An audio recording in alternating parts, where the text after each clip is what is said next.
Welcome to the Stormsurf video surf forecast for the week starting Sunday, August 13th. Looking at significant wave heights for the South Pacific Ocean, again we see a rather placid pattern. An area of maybe 24-foot seas off the southern tip of Chile, but other than that, a calm pattern is in control. Let's get into the details. We'll start our tour looking at jet stream level winds. These winds up about 30,000 feet help support the formation of gales, and when those gales do form, help direct their track. As has been the case for the past couple of weeks, again, a split jet stream pattern is in control. The northern branch here running it west to east on about the 30-degree south latitude line. And the one that really matters, the southern branch of the jet, is down around 60, maybe even more like 62 south. And in between, when you get these split patterns, this is typically where you find high pressure down at the surface.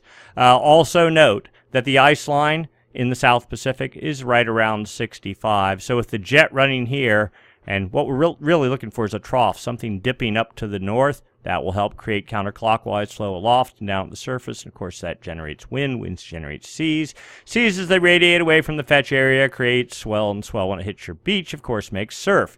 What if the ice line is down at about 65 south and the jet stream is running about 63 south and there's no troughs? There's virtually no room for any gales to develop. That is, a trough would need to push up somewhere pretty well north of 65 south, probably up around 55 south, to create a big enough opening here to get some good circulation going over ice-free waters.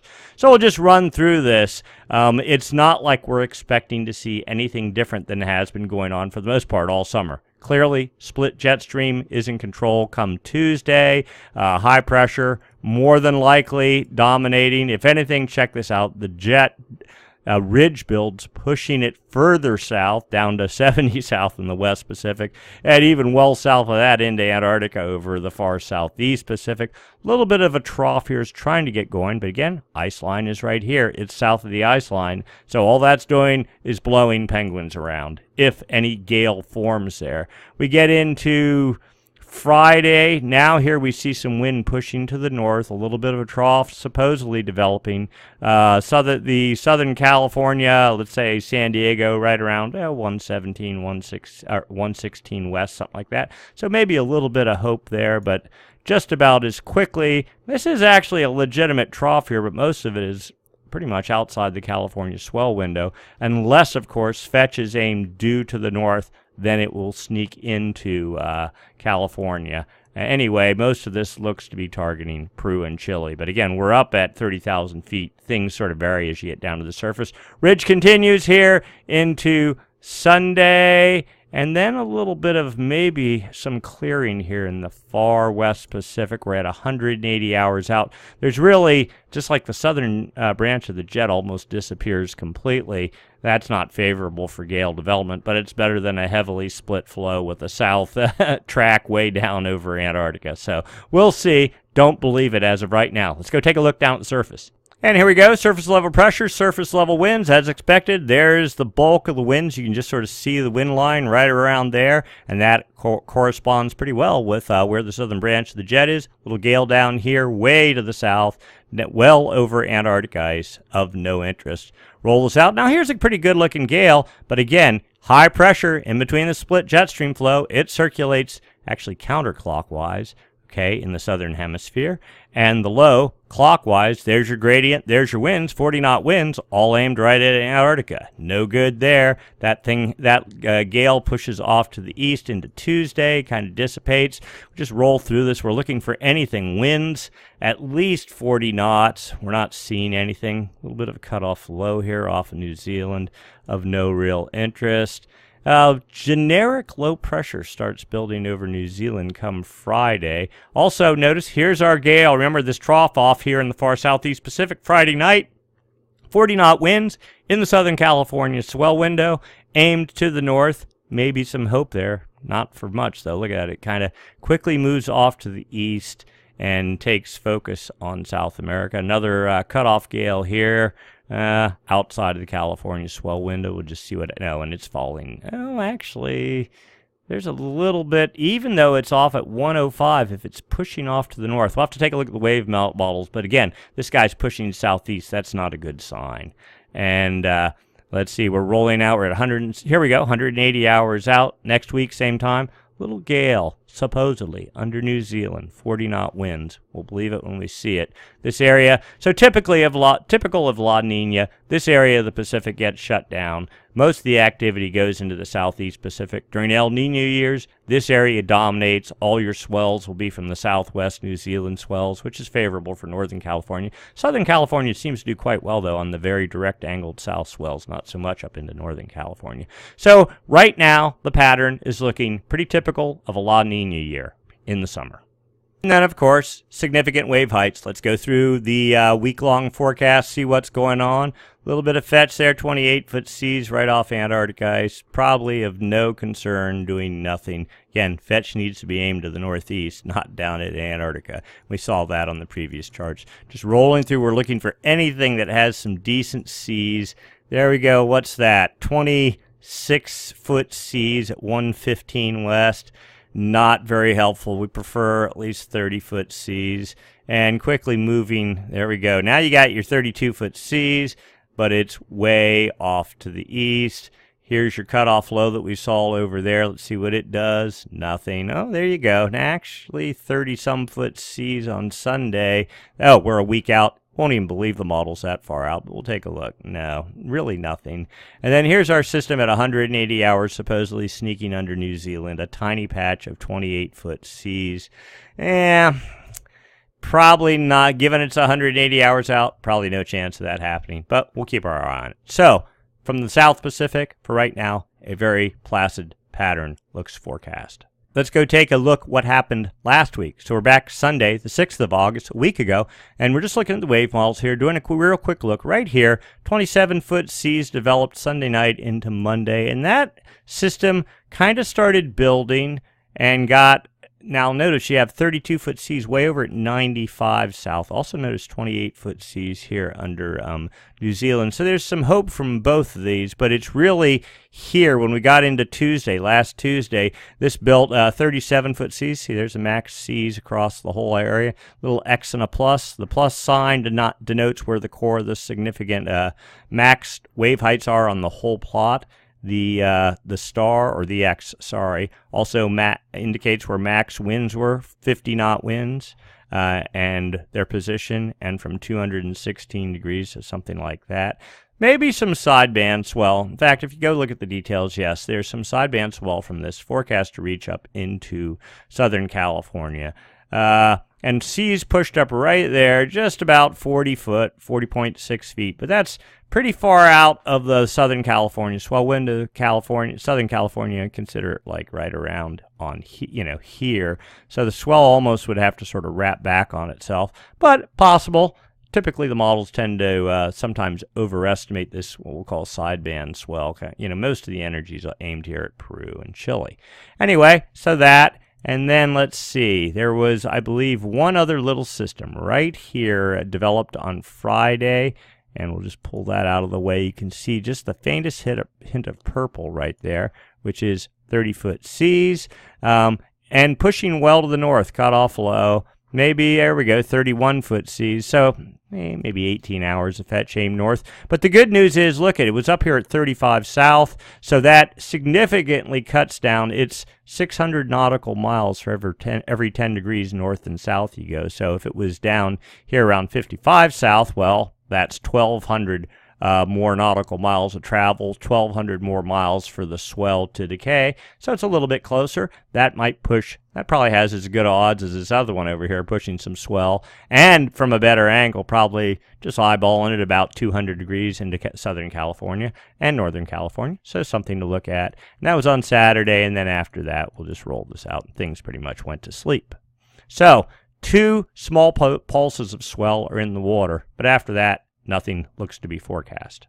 So while we're at it, we're going to do a quick look at the northern hemisphere. Not that there's any expectation that anything is going on, but on the best year we have on record, about mid-August, August 15th, we have, I don't remember which year it was, but there was actually a swell that hit Northern California from a tropical system that got caught by the jet. It was over in the West Pacific, got caught by the jet, recurved to the northeast, made to the dateline or western Gulf. It wasn't a big one, but you know, there was a small swell on that occasion from the northwest. So that's when we typically start paying attention to what's going on in the North Pacific. In fact, even as early as late July, we start looking at the jet stream here to get a sense of what's going on. If you see a good strong jet down around 40 north, traversing a good portion of the North Pacific, then that's kind of a clear signal of a favorable jet stream flow. When you see this kind of broken up pattern like this, that is not as nearly a good sign. And you know what? We'll just be honest. We don't expect this coming winter to be very much. Probably La Nina. We'll get into the details here in just a few minutes, but let's just run through real quick. So we do see a consolidated jet over here in the Gulf, but way up to the north, pretty much landlocked. Nothing going off over here. This is where we'd really want to start seeing the energy. And we'll just roll through this. We're into Wednesday. Still same. If anything, the jet looks, you can get a hint of it, like it's well split over in the West Pacific, consolidated in the Gulf, but offset to the northern Gulf. And there you go. You can see it even more pronounced there as we get into Friday, Saturday, and just roll this out. So where we are, 180 degrees, still nothing much. What this does suggest is whenever the North Pacific does decide to wake up, and is pretty typical, whatever's going to happen will probably be in the Gulf, probably be a north-angled swell. This is kind of typical of a La Nina pattern. If it were El Nino, we'd expect to see the jet already showing some signs of it. Clearly, none of that is in the offing. Quick look at surface level pressure, surface level winds. High pressure dominating, waiting for the gradient to fire up here along California. Difference between high pressure here, low pressure inland, that creates wind and local wind swell for central and north California, and that's the more likely outcome. We also see east fetch pushing towards Hawaii. That could create wind swell. Typically, it has to get more within, let's say, 600 miles of the islands and pushing right up to Hawaii. That's your best odds for east trade wind swell. Tropical system, we'll take a look at that in just a minute. So far this year, nothing has recurved to the north and northeast. Whatever has tried has failed miserably. This system, you can see, it's riding up the backside of high pressure. High pressure rotates clockwise in the northern hemisphere, so it'll just ride up over there. And if we're going to do anything, it would move into the Gulf and build. And we see it's scheduled to recurve come Wednesday, Thursday, and then quickly dissipate and get sheared apart. And let's see if there's anything else here on the chart. High pressure dominating, a little bit of a low trying to organize come Sunday. And where are we? We're at 180 hours. Tropical system, maybe, probably not. Likely overhyped by the models. Here's a quick look at our tropical system in the West Pacific. That is Typhoon Banyan, winds 90 knots, tracking north, supposed to recurve. Also supposed to fall apart, pretty consistent with what the GFS model says. Winds down to 60 knots, tropical storm force, 5 days out, and not even 5 days, sorry, what is that? 3 days out or so. And from there, probably of no interest, and so we're not holding out any hope there. Again, if it were an El Nino year, the jet stream would be stronger. This system would be able to tap some of that energy in the northern hemisphere, maybe build. If it's if it's an El Nino year, that's what we said. If it's La Nina, pretty much no jet stream energy, nothing to tap, systems fall apart. So what's going to go on longer term? Let's take a look. MJO and the El Nino Southern Oscillation.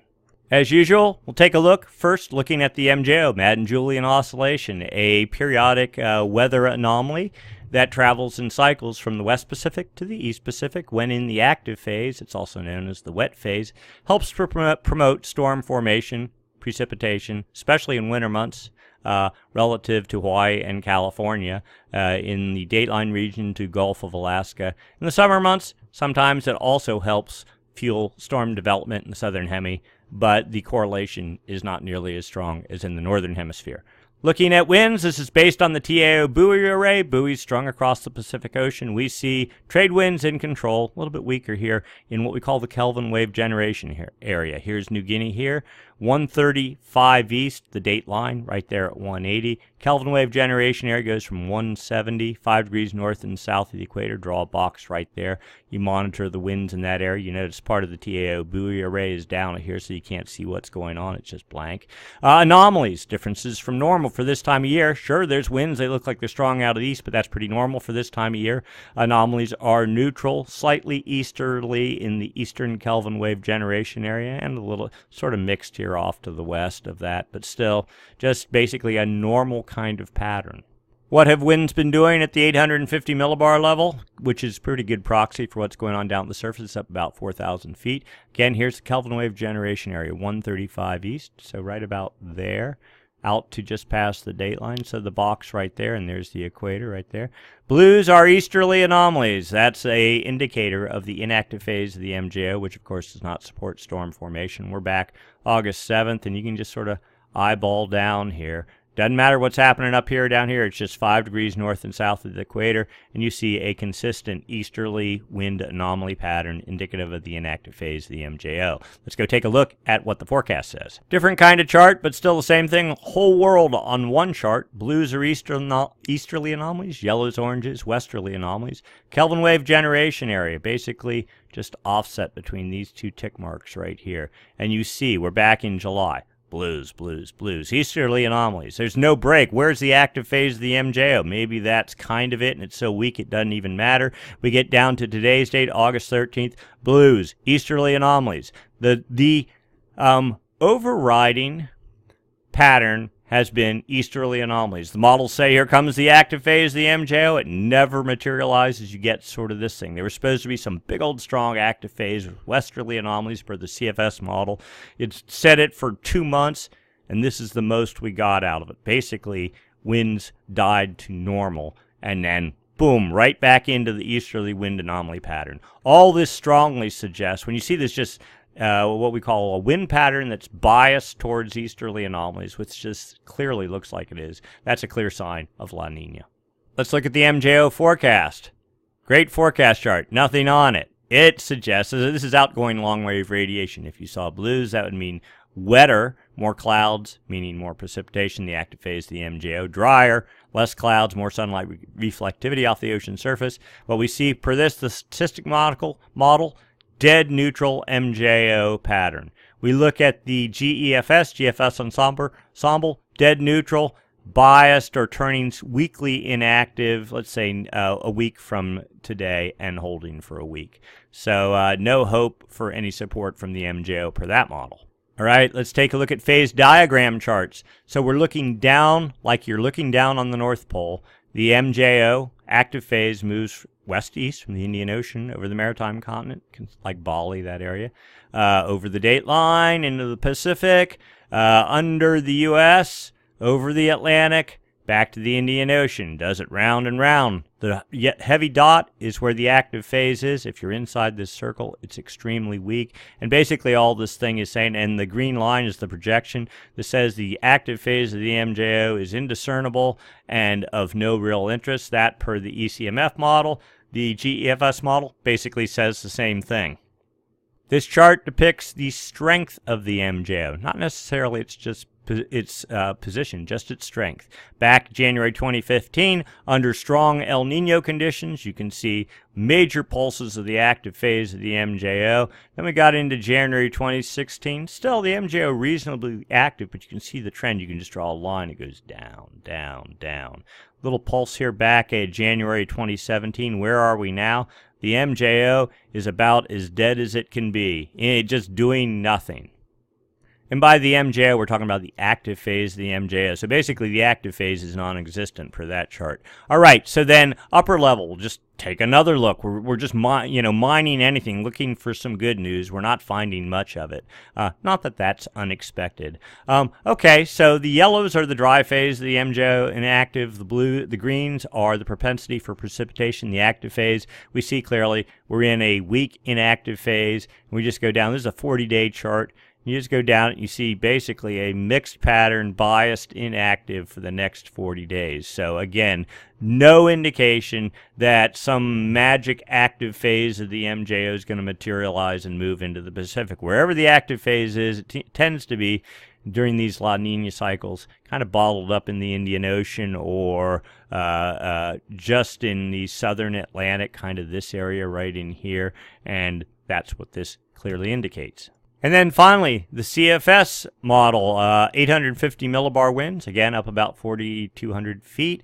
See if there's any indication. Kelvin wave generation area, pretty much right down in this area. Okay, now this is the forecast here. This is the hindcast. You can see, go down here. We're looking for yellows. That would be westerly wind anomalies. We see maybe a little bit actually developed in sometime in July, but that was about it. The whole summer has been neutral or biased, weakly inactive. Here we go. We'll add the MJO right there. And where are we? Sure enough, dotted contour is the inactive phase of the MJO. This is time moving forward here, 3 months worth. So, inactive phase of the MJO in the West Pacific, moving easterly, creating easterly anomalies. Now, this model previously did not indicate any of that. It suggested westerly anomalies. Now it's saying easterly anomalies into, for the next month, middle of September or so. Then supposedly the active phase is going to show up. This model did the same thing, predicted some big active phase that was supposed to be hitting like right in this time frame here, and you see what it actually ended up being. Nothing, almost neutral, weakly, westerly anomalies. So that's the lie the model's telling us. Hold on to September and things will all be better. We're not really buying it. It'll probably be just neutral or weakly westerly anomalies at best. Let's take a look at the low-pass filter. The low-pass filter gives us some indication of what's going on. This would be, if this were over here in the Pacific Ocean, then this would mean El Nino. Instead, we have the opposite of El Nino. Dotted contour suggests La Nina, and that, in conjunction with the inactive phase of the MJO, tends to create these big pockets of easterly anomalies. And getting into November, if anything, this La Nina-like pattern is supposed to build in the Pacific Basin. So, so far, we've seen no evidence of anything to suggest anything other than La Nina this coming winter.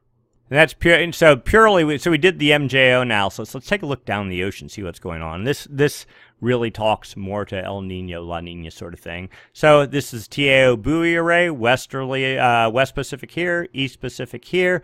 Depth down 100, 200, 300 meters. These are the anchor lines off the TAO buoy arrays. The X's are the sensors. That's where the data is coming from. We see warm water, not particularly steaming warm, but warm water in the West Pacific. The thermocline, the 28-degree isotherm, limited to about 166 west. If it were El Nino, this would be stretched way over into here. The 24-degree isotherm, this 24 degrees centigrade, only makes it to about 112 west. So this suggests a very shallow and weak warm pool here, and most of your warmth is off in the West Pacific. Pretty typical of a La Nina pattern. Here's the anomalies, differences from normal for this time of year. Only 1 degree anomalies in the west.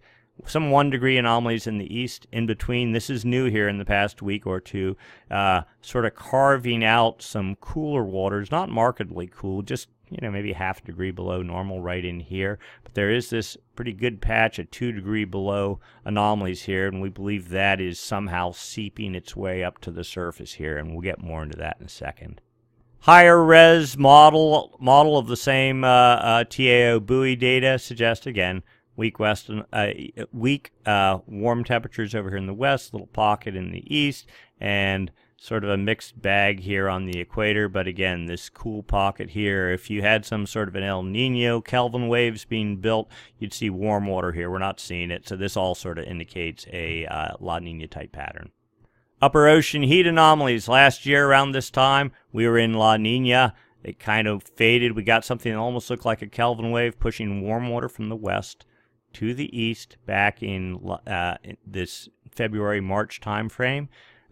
We got a buildup along Peru here of warm water, a little upwelling phase of the Kelvin wave cycle. Then another pulse of warm water, not much warm, like we're talking 0 to half a degree. Okay, and then all of a sudden, whatever warm water is in the West Pacific pretty much discharged. Now notice this, here's where we are. Cool water developing from the dateline 180.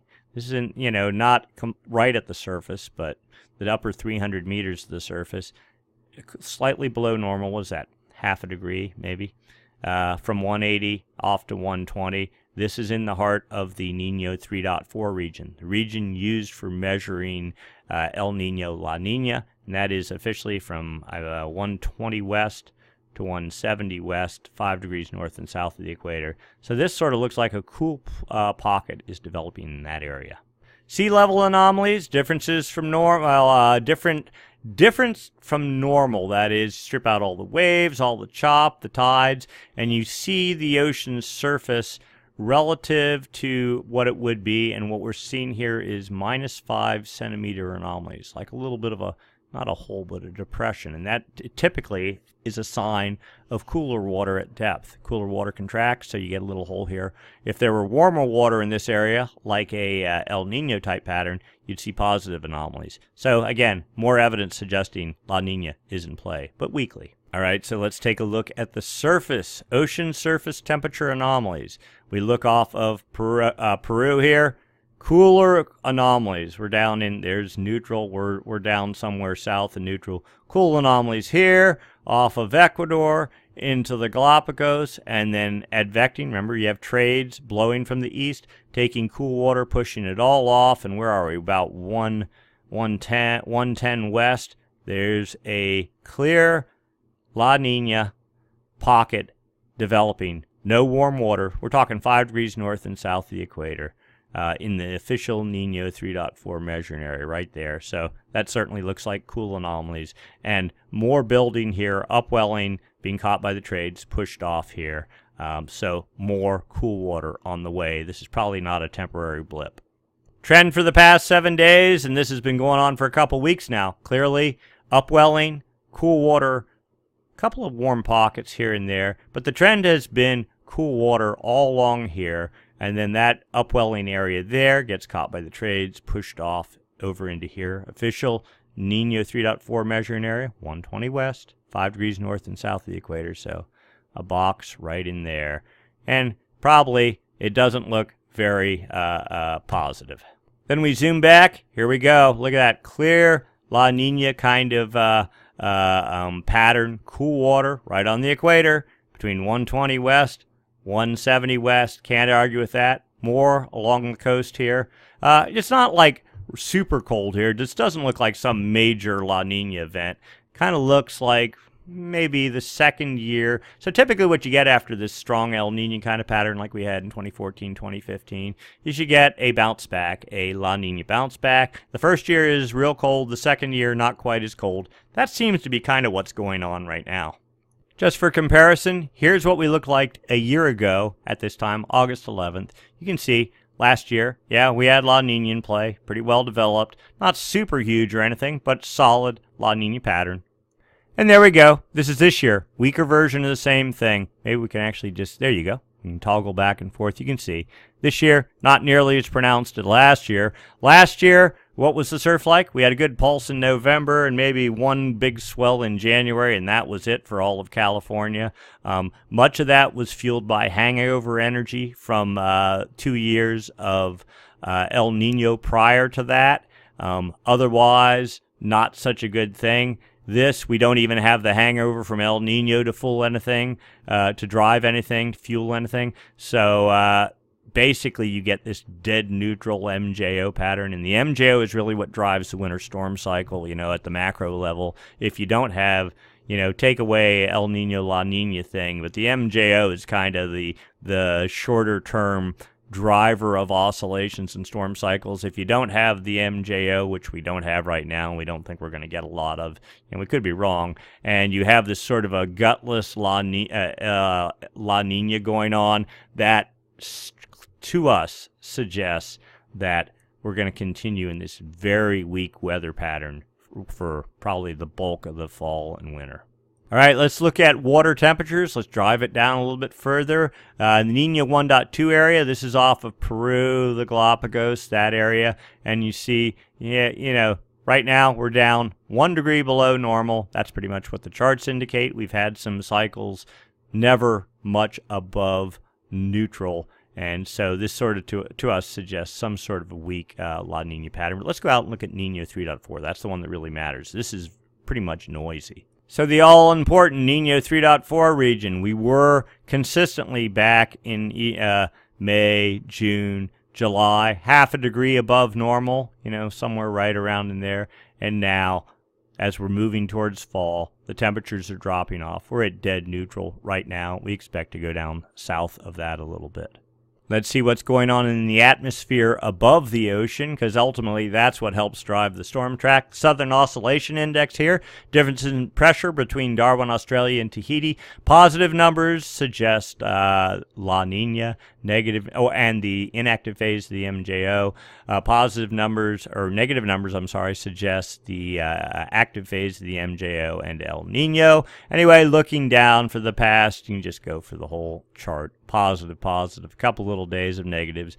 Today at 6.55, the 30-day running average, use that to sort of get a gauge on what's going on with the MJO at positive 5.56, so weekly indicating La Nina or the inactive phase of the MJO, sorry. And then the 90-day running average, which is used for looking at El Nino, La Nina, dead neutral, 0.53, so at least that's a little glimmer of hope. We're not really in La Nina, we're just neutral per this index. The ESPI, same thing, difference in rainfall though, rainfall versus pressure between the area north of Darwin, Australia and Tahiti, much broader area.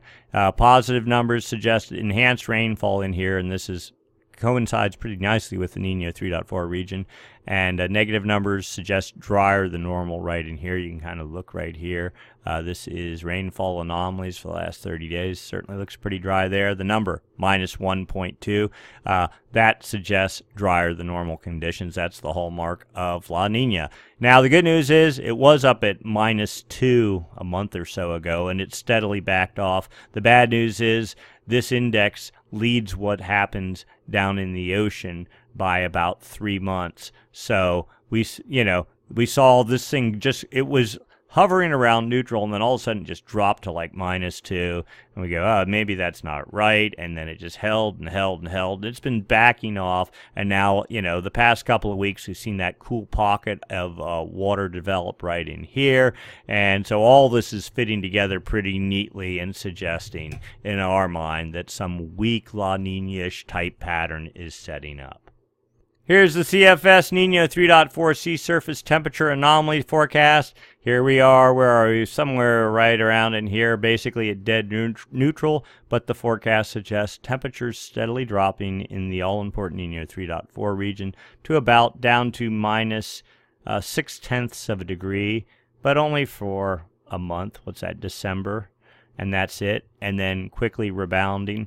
But basically, so this, just looking at the total, this is probably not enough to call it La Nina because it's a short duration, but certainly enough to stomp on the MJO, enough to stomp on the jet stream, enough to sort of pull the legs out of any solid storm developing pattern. The question is, well, that was what happened last year when we got piles of rainfall and we actually got some surf. And you're absolutely right. Doesn't mean there won't be any surf, doesn't mean there won't be any rain. What it means is the tendency is not favorable for storm development, and the relative to California rainfall, odds are not favorable for above normal precipitation. But that doesn't mean it can't happen. But odds are it probably won't, especially with no hangover of El Nino left in the atmosphere either to sort of push things outside normal parameters. And then one quick look, you can actually see, so here's United States, South America, September sea surface temperature forecast. We look at it on a chart here instead of just on a graph. There's the cool pool, September, October building off to the west, November building in coverage, December solid, into January. Sure looks pretty much like a typical weak La Nina the whole way through the winter months. And the expectation, and there you notice all your warm water displaced off to the west. So this typically wherever your cool water is where your dry air is and high pressure. So one would expect the jet stream to be doing one of these things, dipping in the West Pacific and then building with a ridge of high pressure over this area. That's just our best guess. That doesn't mean that it will be like that the whole time, but that's typically why you end up with dry air over California, because there's a big old dome of high pressure right here.